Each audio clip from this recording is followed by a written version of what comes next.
What is going on, YouTubeverse? John Stanek from Johnny Radio here, bringing you another Top 5 on this glorious Top 5 Friday, and I'm so excited to be talking to you about one of my favorite bands, the Rolling Stones, who just released a special edition of their 1973 classic album, Goat's Head Soup. One of my favorites by them, but we'll see if it makes my top 5 albums of them of all time. This was hard to whittle down, but I think I did it. My personal faves, let's get right to it. At number 5,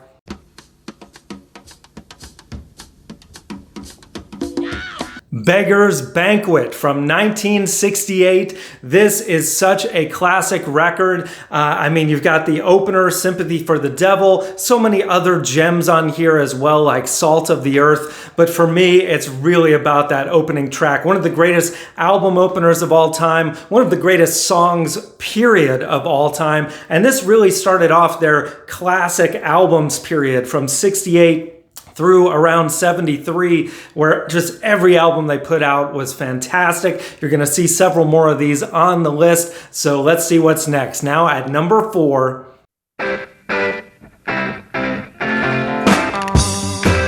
Sticky Fingers from 1971. This is an absolute classic. You've got to have it on your top 5, and a lot of people would probably rank this higher. I mean, every single song on here, whether it's an A-side or a B-side, is an absolute must-have. I mean, you got Brown Sugar, you got Wild Horses, you got Dead Flowers, Can't You Hear Me Knocking? Oh my gosh, Moonlight Mile, a great closer. It's just one of their best cohesive albums of all time and some of their greatest, most enduring tracks of their career. So that is at my number 4. Now at number 3,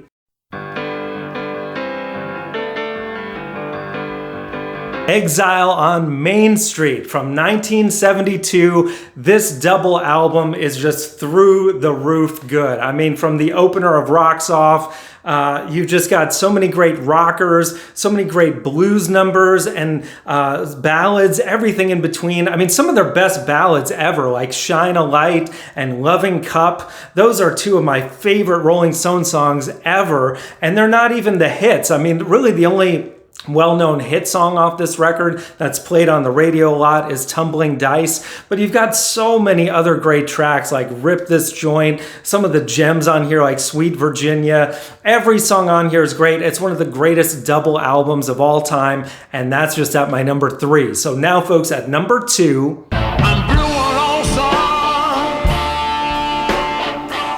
Blue and Lonesome from 2016. I'm gonna get a lot of heat for this one because this is essentially just a blues cover album. Every song on here is a cover song that they played, but I mean, I wonder why they waited so long to do something like this, because honestly, this is how the Stones started out. Most of their early albums were kind of half blues covers, half their own, and they were just a great blues cover band the way they started out. So this was just them going back to their roots. A lot of Mick Jagger on the harmonica, which I love when he does that. But I mean, so many great songs like I Gotta Go to I Can't Quit You Baby, the title track. Just every song on here is fantastic. You've got guest spots from Eric Clapton.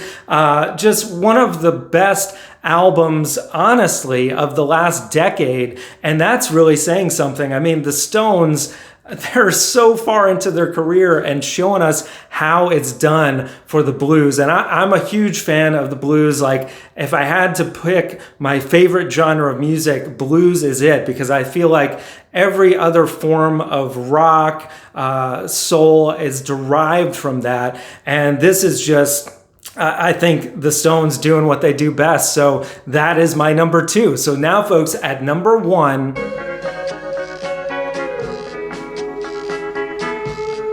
Let It Bleed from 1969. This thing is just chock full of classics, from Gimme Shelter at the start, one of their greatest songs ever, all the way through to You Can't Always Get What You Want. Everything on here is so great. And my personal favorite track on here is Monkey Man, which is just one of the most fun and bizarre and just awesome rockers of all time. The guitar riff on this thing is off the chain amazing by Keith Richards, and then Charlie Watts drumming. Just everybody is in their element on this track and on this whole record, to be honest with you.